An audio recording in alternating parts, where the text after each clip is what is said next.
जय माता दी। मैं मनाली गोसाई आप सबकी होस्ट, मेरी पूरी टीम हालता चालता शॉर्टकास्ट की तरफ से आप सबका स्वागत करती हूँ। फ्रेंड्स, आज जो हमारे साथ सेलिब्रिटी है, बहुत ही अच्छी एक्ट्रेस है, डायरेक्टर भी है, राइटर भी है, काफ़ी सारी कविताएं भी लिखती है, मल्टी टैलेंटेड है।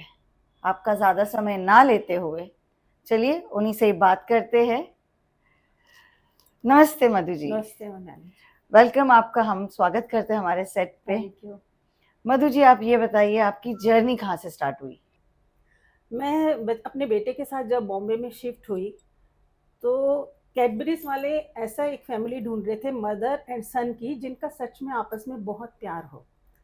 तो 6 से 7 लोगों ने मुझे और मेरे छोटा बेटा जो मेरे साथ यहाँ बॉम्बे में रहता है, कश्यप, उसको रिकमेंड किया और ऐसे मेरी शुरुआत हुई। तो धर्मा प्रोडक्शन का नाम तो आपने सुना ही होगा। तो फिर उन लोगों ने मुझे अप्रोच किया 2 स्टेट्स के लिए। तो धर्मा का नाम सुनते तो हर कोई, आजकल बड़े बड़े एक्टर्स भी हाँ ही बोल देते हैं, तो मेरे लिए तो वो पहला मौका था जी तो मैंने फौरन हाँ बोल दी। और क्योंकि रोल भी अच्छा था, जी। अर्जुन कपूर की सिस्टर की सास का रोल था। ओके।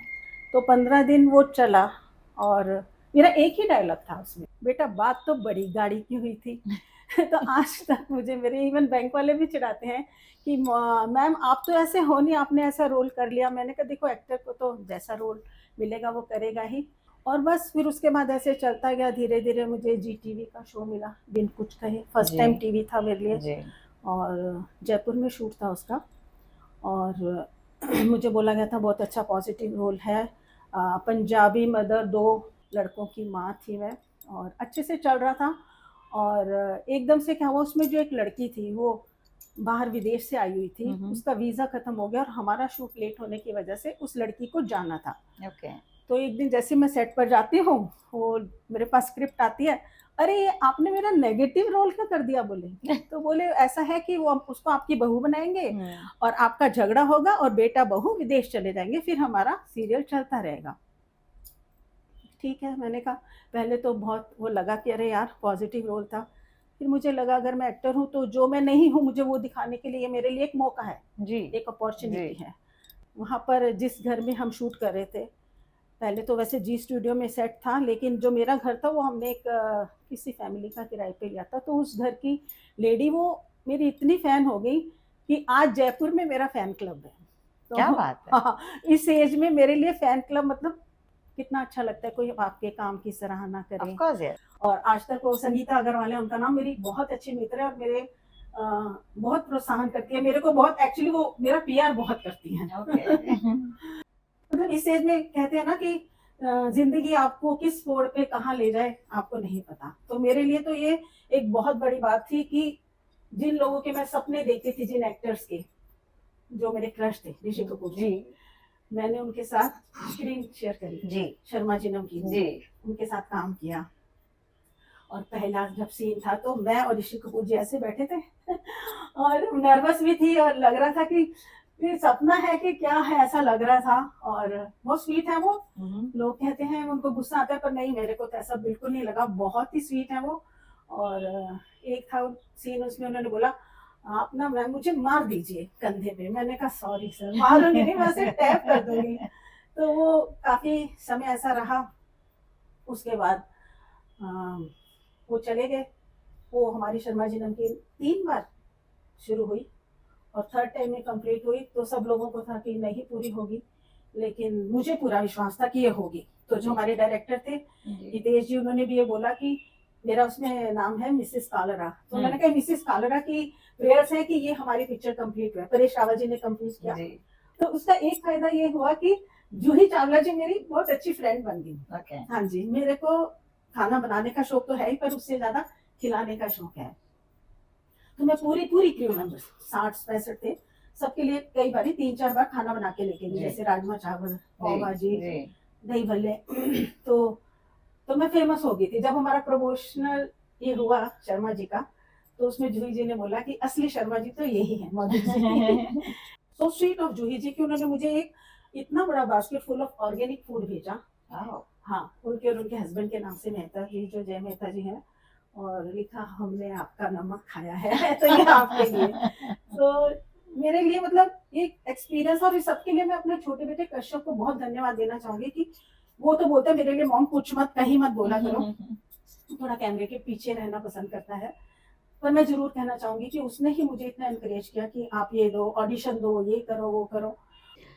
मधु जी, आपने राजकुमार संतोषी जी के साथ भी काम किया है, हाँ उसके बारे में कुछ बताइए। हाँ जी, उनके साथ मैंने एक मूवी की है जिसका नाम है बैड बॉय, और जो मिथुन चक्रवर्ती जी हैं उनके बेटे हैं नमाशी चक्रवर्ती, उनकी मदर का रोल है, और राजेश शर्मा जी मेरे हस्बैंड बने हैं इसमें। कबाड़ी की वाइफ बनी हूँ मैं उसमें। और काफी अच्छा एक्सपीरियंस रहा, क्योंकि राजकुमार संतोषी जी तो आपको पता है इतने बड़े लेजेंड हैं, और उनके साथ सीखने को भी बहुत मिला, क्योंकि वो पूरा सीन आपको करके बता देते हैं जी। तो अगर कोई अच्छा एक्टर है तो उसके लिए बहुत अच्छा है कि वो उसमें से फटाफट सीख जाएगा। और नमाशी भी बहुत स्वीट है, उसमें मेरे को वो अम्मू कह के बुलाते हैं, तो अभी तक वो मुझे अम्मू ही कह के बुलाता है, कभी कोई मैसेजेस भी भेजता है तो हैप्पी बर्थडे अम्मू ऐसा ही बोलता है। और काफी अच्छा एक्सपीरियंस रहा। वहां पर भी हमारे मैसूर में शूटिंग थी, और वहां पर भी मेरा एक सीन था जिसमें मैं किचन में पकोड़े बनाती हूँ, और पकोड़े बनाने के बाद वो इतना सारा सामान बच गया था जी। मैं बोली क्या करोगे, बोले फेंक देंगे। मैंने कहा प्लीज फेंको मत, एक तो वैसे आपको मालूम है साउथ में जी इडली सांभर के सिवा कुछ मिलता नहीं जी। तो सब लोग इतना पक गए थे खाना खा के, तो मैंने कहा और सामान ले आओ, मैं पकोड़े बनाती हूँ। तो फिर मैंने वो वहां पर पकोड़े, तो सेट पे सबको तो मजा आ गई होगी। हाँ जी, तो राजकुमार संतोषी जी मजाक कर रहे थे, ओ मधु जी ने बनाया, चलो इनका सीन एक और बढ़ा देते हैं। इतना कुछ काम करते हुए घर पे टाइम कैसे निकालते हैं आप? मुझे लिखने का शौक है। एक्चुअली मैं आपको बताऊं, लिखने का शौक भी मुझे छोटे बेटे कश्यप नहीं बोला। जब हम बॉम्बे में आए तो मैं एक्चुअली डिप्रेशन में चली गई थी, क्योंकि मेरी जहां से मैं आई थी मेरी दो दुकानें थी, और यहाँ मुझे कुछ काम नहीं। तो फिर इसने बोला आप मॉम डायरी लिखो। तो मैं एक मेरी डायरी है जिसको मैं बोलती हूँ मेरी प्रिय सखी। क्या बात है। मुझे सपोज अगर आपसे कोई शिकायत है तो मैं आपको बोलूंगी नहीं, मैं अपनी डायरी में लिखती हूँ। अच्छा। क्योंकि मेरी वो सखी ना कुछ बोलती है जी, ना वो बुरा मानती है, और मेरा मन हल्का हो जाता है। वो तो है। और लिखते लिखते 2 महीने बाद रात के 1:30 बजे मैंने एक कविता लिखी, सुनहरा बचपन। क्या बात है। तब मुझे पता चला मैं लिख भी सकती हूँ। क्या बात तो है। मैं खाली टाइम में लिखती हूँ। कितना अच्छा है कि आपने जब डायरी स्टार्ट की तो आपको आपका हुनर क्या है वो आपको पता चला, और वो हुनर बाहर आया। हाँ। लेकिन आप सच्ची में आज इतना इंस्पायर हो रहे हैं हम सब, बिकॉज सीखने की कोई उम्र नहीं होती है, सीखा हुआ कहीं जाता नहीं है, लेकिन आप इस एज में कर रहे हैं तो हमारी ऑडियंस डेफिनेटली आपसे इतनी इंस्पायर होने वाली है कि जो लड़कियां आज घर में बैठी है, जो कुछ करना चाहती है, जो नहीं कर पाती, वो डेफिनेटली आपको देखे तो बहुत कुछ सीखना चाहेगी कि क्या करे करके। और आप अपने बच्चे से तो बहुत प्यार करती ही है। हाँ जी, बहुत करती हूँ। मेरे 2 बच्चे हैं, बड़ा बेटा सिंगापुर में रहता है जी, उसकी फैमिली है, बहू पूजा, और मेरा पोता भी है। क्या बात अंश है, हाँ 7 साल का हो गया वो, और काफी साल से अब वो दूर ही है जी। तो यहाँ पर है, छोटा बेटा है, दोनों बहुत अच्छे हैं, बहुत मेरा ख्याल रखते हैं। और जो इधर है उसको तो मैं कई बार सलाम बोलती हूँ। उसके लिए बात करके थोड़ी इमोशनल हो जाती हूँ मैं। उसने ही मुझे मोटिवेट किया बहुत बहुत। मैंने बोला था ना कि एक नन्हे से फरिश्ते ने जी मुझे मेरी पहचान दे दी है जी। माँ आप लिखा करो कह मुझे मेरी उड़ान दे दी है। क्या बात है। तो वो तो कहते हैं कुछ मत बोलो मेरे बारे में, इतना सीधा है। मैं कहती हूँ भगवान सबको ऐसे बच्चे दे, टचवुड नजर ना लगे मेरे बच्चों को।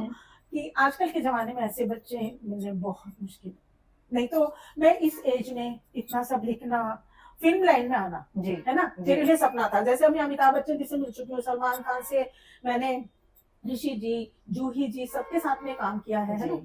और ये राजकुमार संतोषी जी, 4 मोर शॉट्स में मैं वानी जे की मदर बनी हूँ, तीनों सीजन में हूँ जी। और मेरी अपनी फैन फॉलोइंग है। तो ये सब अगर आपके बच्चे या आपकी फैमिली साथ नहीं दे तो बिल्कुल बिल्कुल नहीं हो सकता जी। तो मैं तो जो बच्चे हैं उनको भी ये कहूंगी कि अपने माँ बाप को बूढ़े हो गया तो ये मत सोचे कि हाँ अब घर में बैठ जाओ, आपको ये हो जाएगा वो। उल्टा जितना आप उनको इस चीज में इन्वॉल्व करेंगे वो और यंग बनेंगे जी। मैं यंग बन गई। वो तो है ही, आप बहुत खूबसूरत है, और कोई अंदाजा भी नहीं लगा सकता है कि आप के पोते भी है, वो भी कोई अंदाजा नहीं लगा सकता है। सच्ची 2 स्टेट्स में जब आपने काम किया उसमें तो बहुत बड़े बड़े सेलिब्रिटीज थे, ऐसा कोई किस्सा वहां पर हुआ था? जो बहुत यादगार रह गया हो? हाँ जी, मैं बताऊंगी जो आलिया भट्ट जी हैं, जी। मुझे उनकी एक बात इतनी अच्छी लगी थी कि एक बार जैसे मेरा कोई सीन था, जी। तो उसमें देना होता है ना क्योंकि है, तो उनकी जरूरत नहीं थी, वो वहां पे खड़ी रही और मेन चीज वो हमारे साथ बैठ के खाना खाती थी, तो वो मुझे बहुत अच्छा लगता था। और धर्मा में एक बात है कि वो अपने कलाकारों का बहुत अच्छे से ध्यान रखते हैं, जी। अच्छी जगह ठहराते हैं, बहुत अच्छा ध्यान रखते हैं। जी। तो वो मेरे लिए, मेरी किस्मत अच्छी थी जो मुझे फर्स्ट मूवी ही ऐसी मिली। तो सब लोग कह रहे थे क्या तुमने एक डायलॉग के लिए कर लिया, लेकिन उसी मूवी से ही मुझे बहुत काम मिल गया। मधु जी, हम औरत तो है ही, हम बेटी भी है, हम बहू भी बने, लेकिन माँ एक ऐसा शब्द है हमारे जीवन में जिसे हमें भगवान दूसरा जन्म देता है जब हम बच्चे को पैदा करते हैं। आपके लिए माँ क्या है? देखिए, माँ के लिए ना जितना भी कहा जाए कम है, ठीक है ना, क्योंकि माँ का जो रिश्ता है ना, हर रिश्ते से 9 महीने बड़ा होता है जी। क्योंकि वो 9 महीने आपको अपनी कोख में रखती है, तो उसका तो कर्ज आप कभी नहीं चुका सकते, क्योंकि उसने ही आप, वो है तो सृष्टि है जी, माँ नहीं है तो कुछ भी नहीं है जी। एक तो मैं एक्चुअली ओल्ड एज होम वगैरह भी काफी जाती हूँ और वहां जाके मन इतना दुखता है ना जी। वहां पर इतनी बूढ़ी औरतें हैं, मैं आपको बताऊं, एक इंसिडेंट बताऊं, एक 102 साल की लेडी थी, उनकी आंखें चली गई थी, लेकिन उसको वहां पर छोड़ के चले गए क्योंकि उसकी आंखें नहीं है, उसको अपने भाई से मिलना था। तो मेरे जैसी एक जो वॉलेंटियर लेडी है वो कहीं से ढूंढ के उसके भाई को लेके आई, वो देख नहीं सकती थी पर वो बहुत खुश हुई। और अगले दिन क्या था, मेरा जन्मदिन था, मेरा और मेरे बड़ा बेटा चितवन का जन्मदिन एक ही दिन होता है, तो मैं हमेशा ये बूढ़े लोगों के साथ या एक हाउस ऑफ चैरिटी है जहाँ पर ये स्पेशल किड्स हैं उनके साथ ही मनाती हूँ। तो मेरा उस दिन जन्मदिन था, मैं वहां पर केक वगैरह लेके और मेरे बेटे के फ्रेंड्स थे काफी सारे, उनको लेकर के गई। ऐसे यंगस्टर्स को ले जाती हूँ कि आप चलो आप भी देखो जी, ताकि उनको भी पता चले कि माँ की क्या वैल्यू है। लोग अपनी माँ को यार कैसे छोड़ सकते हैं, मतलब कैसे छोड़ देते हैं माँ को। तो हम सब वहां पर गए हुए थे और उन्होंने बोला आप केक यहाँ काट लीजिए क्योंकि उनकी डेथ हो गई है, वो मिल चुकी और वो मतलब शायद मिलने का वेट कर रही थी। और उसके भाई को फोन किया तो वो कहता है मैं नहीं आ सकता।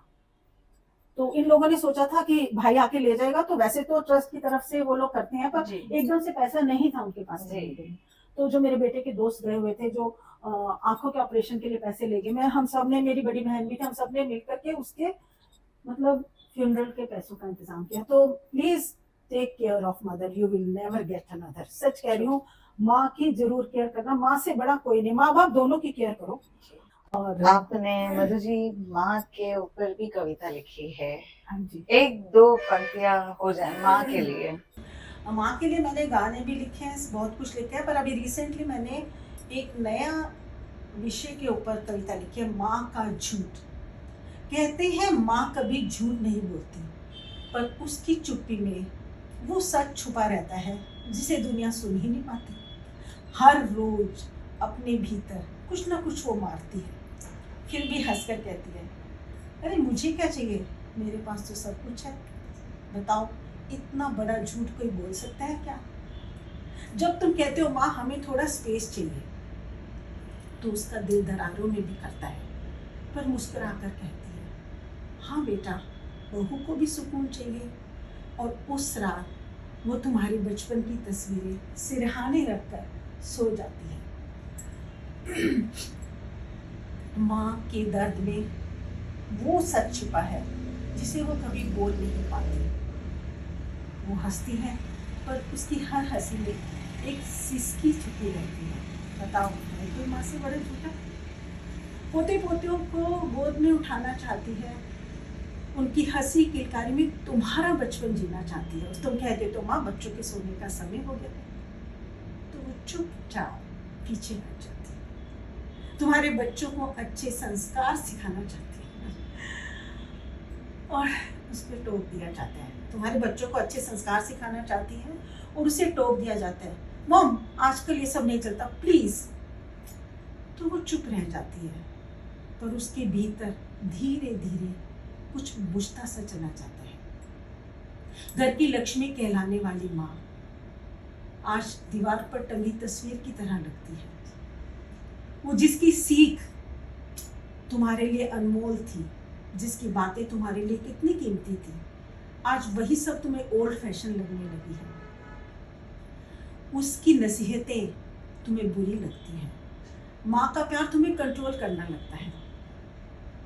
माँ का झूठ है ना, माँ का झूठ एक ऐसा कंबल है जिसमें सिर्फ और सिर्फ तुम्हारे खुशियों की गर्माहट मिली जाती है।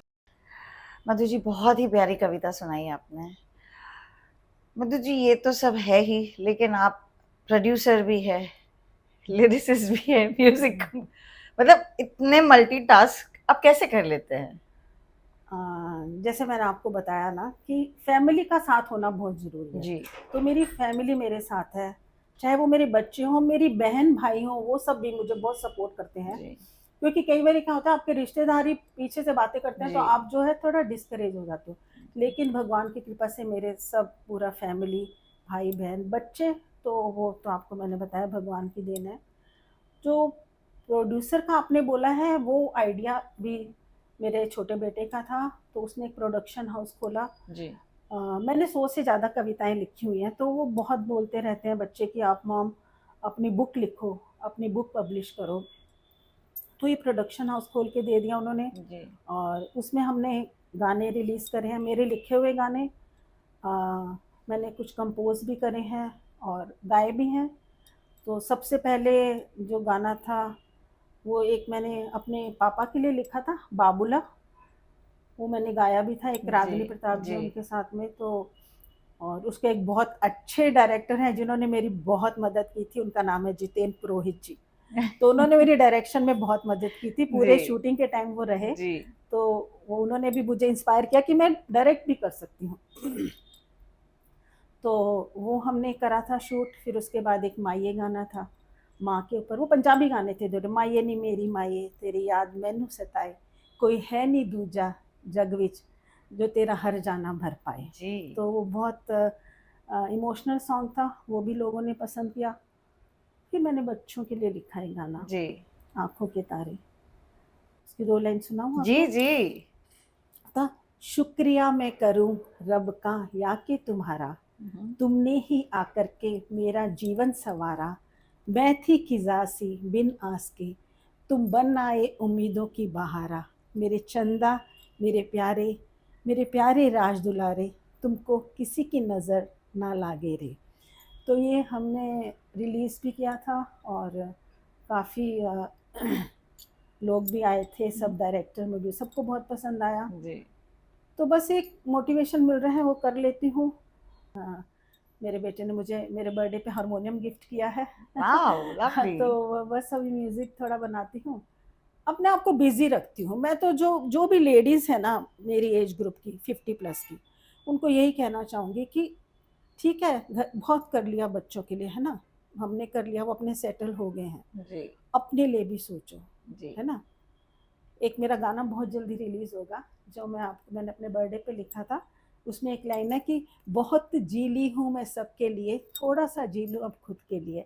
मन झूम, झूम, झूम बोले, अब क्यों तू ना भी डोले। तो वो बड़ी जल्दी आएगा गाना। तो क्या मैं बात हाँ है। जी, मैंने गाया भी है। एक सारेगामा की विनर है इशिता विश्वकर्मा, जी। उनके साथ गाया मैंने गाना। मधु जी, पूरा इंस्पिरेशन आपके बच्चों ने, आपके छोटे बेटे ने जो आपको इंस्पायर किया। दोनों बेटे हैं। आज की जनरेशन जो है, आज के बच्चे जो है, क्या आपको लगता है कि बहुत फर्क है पहले के बच्चों में माँ बाप से प्यार करना सब चीज़, और अभी के बच्चों में कितना अंतर है? देखो, जैसे-जैसे टाइम बढ़ता जाता है ना, हर पीढ़ी एक दूसरी पीढ़ी से अलग होती ही जाती जी। है। जैसे अब हम बोलते हैं कि हमारे माँ-बाप बहुत अच्छे थे, जी। तो कल को हमारे बच्चे बोलेंगे हमारे माँ-बाप बहुत अच्छे थे। तो सब जगह ऐसे ही है, पर थोड़ा अंतर ये है कि आजकल जो है ना, जैसे ये ट्रेंड चल गया कि अपने बच्चों को अपना दोस्त समझो, है ना? दोस्त समझो मैं कहती हूँ, लेकिन बचपन से ही दोस्त समझना शुरू मत कर दो, वो तुम्हारे सर चढ़ के बैठेंगे। मैं सच बोल रही हूँ। आजकल के माँ-बाप ही किसी हद तक अपने बच्चों को वो आज़ादी दे देते हैं कि तुम इंडिपेंडेंट रहो, ये रहो, वो रहो। और कुछ आजकल के लोग ये जो इतना सारा इंटरनेट पे सब कुछ उनको आसानी से मिल जाता जी है ना। जी जी मतलब हॉलीवुड बॉलीवुड सब फिल्में वो देखते हैं, जी तो वो उसी रंग में रंग रहे हैं। हाँ, फर्क तो बहुत पड़ गया है। पहला जमाना बहुत अच्छा था, हम माँ बाप से डरते थे। एक्चुअली वो डर नहीं था, वो भी एक प्यार था। पर आजकल तो वो लोग बोलते हैं, मॉम मॉम आप बहुत पुराने हो गए, आप बदल जाओ, ऐसा बोलते हैं। मेरे बच्चे नहीं बोलते हैं, पर बोलते हैं लोग। जी जी बहुत फर्क पड़ गया है। जी और अभी कुछ कुछ मुझे लगता है कि एक इंस्टाग्राम में जो रील्स चढ़ी है ना, जी लोग उसको बुरा बोलते हैं, लेकिन एक मैं उसका फायदा बताऊंगी कि वो लाइक्स के चक्कर में अपने दादा दादी लोगों, है ना, नाना नानी के साथ में रील बनाने लगे जी हैं। चाहे वो लाइक्स के लिए बनाते हैं, लेकिन वो बेचारे भोले भाले माँ बाप दादा नानी समझते हैं अरे हमारे बच्चे हमें बहुत प्यार करें। जी ठीक है ना, कभी कभी क्या है ना, किसी छल में भी सुख मिलता है, जी तो वो तो है। अच्छा लगता है। तो ठीक है, पर अब कुछ कह नहीं सकते, जमाना तो खैर बदल ही रहा है। जी पहले जैसा तो अब नहीं रहा, आगे हमारे जैसा नहीं रहेगा। मधु जी, आपसे बात करके बहुत अच्छा लगा। आपसे इतना कुछ जानने को मिला और हमारी ऑडियंस भी इतना कुछ सीखेगी, स्पेशली वुमेन्स जो एक घर में किचन में घुसी हुई रहती है, बस उनका वही है बच्चे पति, ये जी। टैलेंट अंदर जो छुपा हुआ है। हाँ। लेकिन आपसे इंस्पायर होके डेफिनेटली हमारी काफी सारी औरतें आज सोचेगी कि नहीं हमें करना है।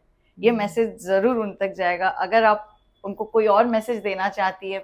बस मैं क्या मैसेज दूं, मैं तो बहुत छोटी हूँ, बस यही कहती हूँ कि खुश रहो बस।